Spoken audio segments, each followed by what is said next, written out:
Hey everyone, I'm Ashes, And I'm Will. and And this this is is Ashes Ashes and and Will Will Do Do Disney. Disney. Each week, one of us will tell the other the history, facts, and stories behind the rides and attractions of Disney that have made special memories for generations. Keep in mind that Ashes and Will Do Disney is not affiliated with or employed by the Walt Disney Company, and our views and opinions do not reflect theirs. Now it's time to sit back, relax, and put on your ears because it's time for Ashes and Will Do Disney.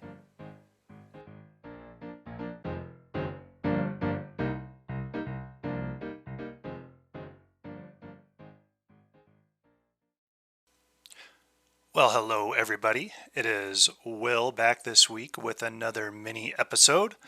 Reason we are doing a mini episode is I just got back from Disneyland and Disney California Adventure. Did my solo trip and flew out very early on Thursday morning. Got up about 3 a.m. Mountain Time. That was a lot of fun. But then spent my afternoon on Thursday at downtown Disney walking around the shops there. Found a really cool Haunted Mansion jacket for myself. And then on Friday, I spent the day at Disneyland, where I did some things that I hadn't done before. So I got to do Star Wars Rise of the Resistance and also did Star Tours. So now I've officially done all three Star Wars rides. Rise of the Resistance, I actually had a lot of fun with. It's actually very immersive, I guess, where you have to do several things and pretty interactive.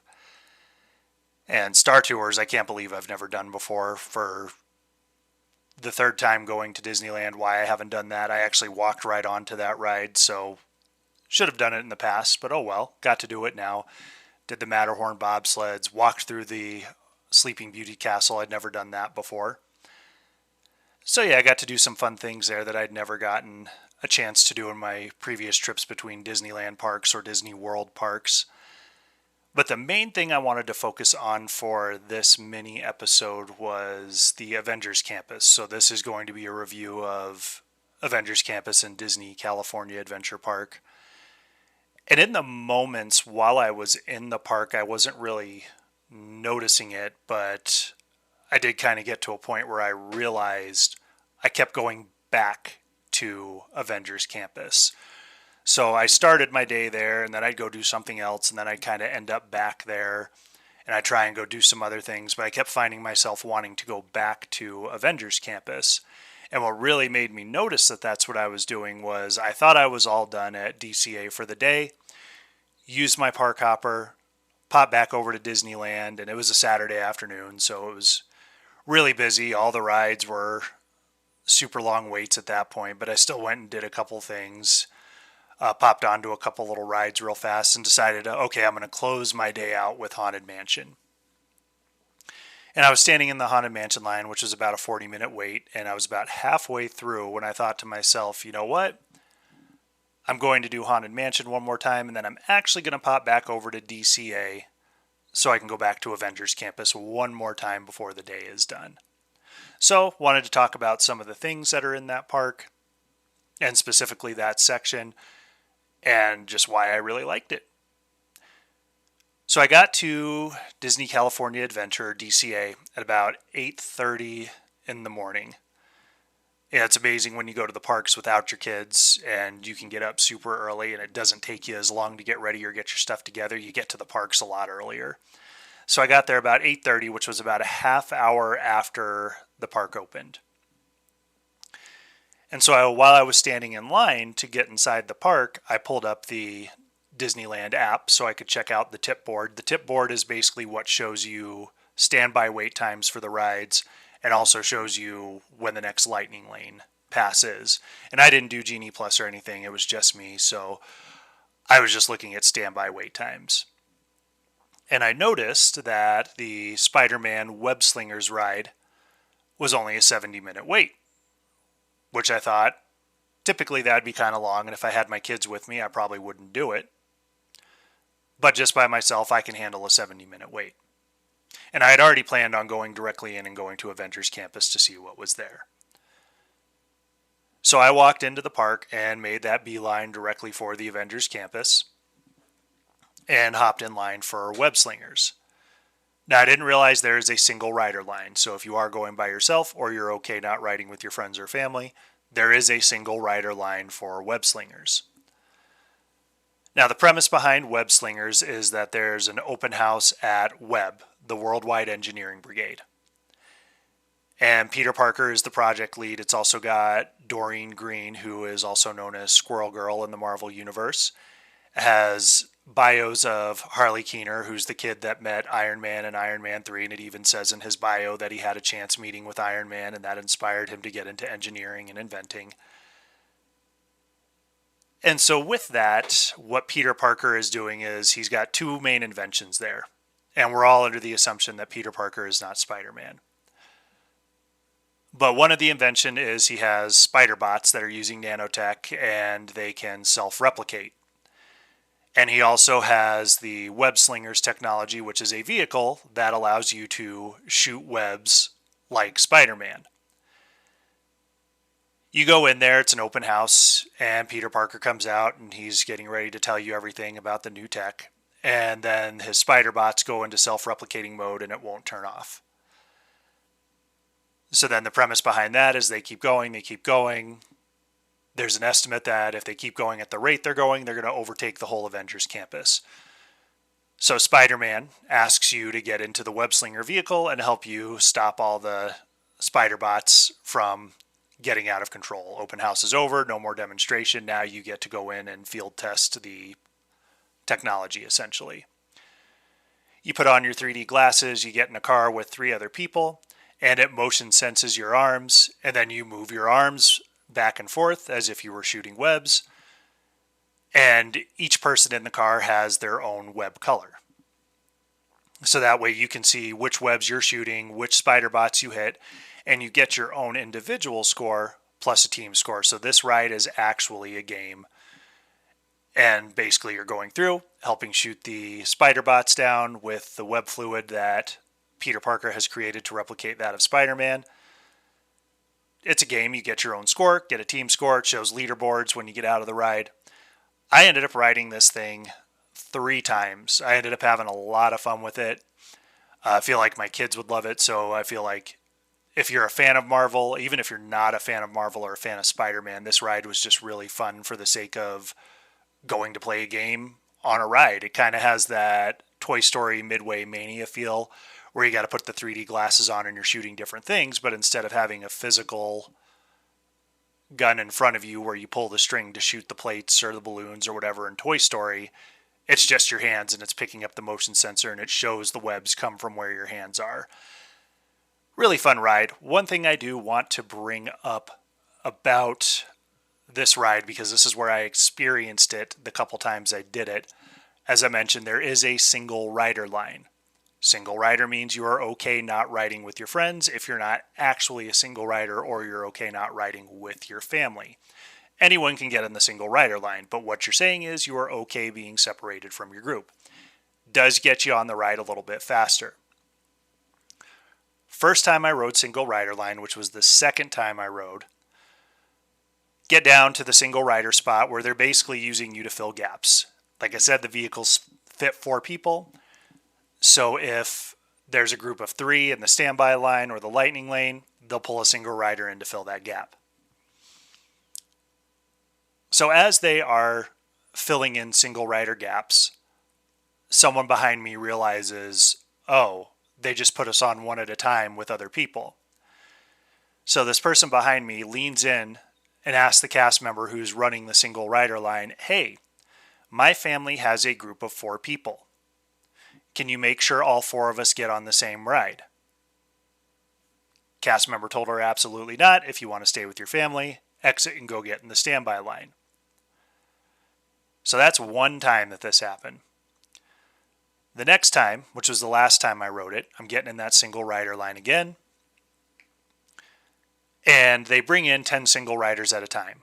So they bring in some lightning lane people, they bring in some standby people, and then they shuffle in 10 single riders, probably every other group.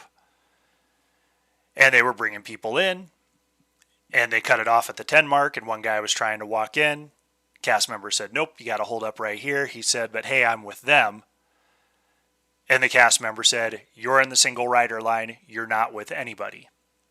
So, not that I have to tell our listeners this, you all are much brighter than that and a little bit more clever to understand this, that single rider is not a cheat code to come to the front of the line with your family and friends. It is you getting on the ride faster, but also saying you are okay being separated. So don't get in the single rider line with all your family and friends and then say, hey, I'm with them. Make sure we all get together, because that's not going to happen in a single rider line. Anyways, other fun things that happen at Avengers Campus. After I did Web Slingers the first time, I looked at the tip board again and saw that there was the Spider-Man stunt show coming up in just a few minutes. And that happens pretty much right on top of the Web Slingers ride. And Spider-Man comes out, welcomes you all to the Avengers Campus, and basically what he is doing is testing out a new suit that Tony Stark made him. And it's real quick. It's probably about a 5 to 7 minute show. It's more so an introduction for the character meet and greet with Spider-Man.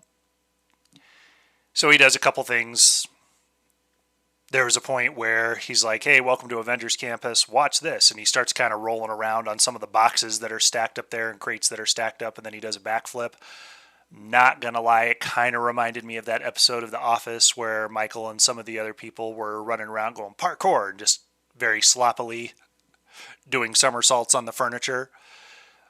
Still a fun little ride. But then he says he's going to test out the altitude for the suit, and he just needs something to swing from. And at this point, he goes behind, and then you see Spider-Man come swinging through, and then he releases, does a really big backflip, and lands on the roof of the building. At this point, and a spoiler here, this is behind the magic a little bit, so if you don't want the behind the scenes to be spoiled for your kids, maybe don't listen with them. But it's not actually a person who's doing the flip. It is a dummy, essentially, that they have weighted and fixed the trajectory for when he lets go of the swing. His legs spread out, he puts one hand in the air, he does a backflip and lands.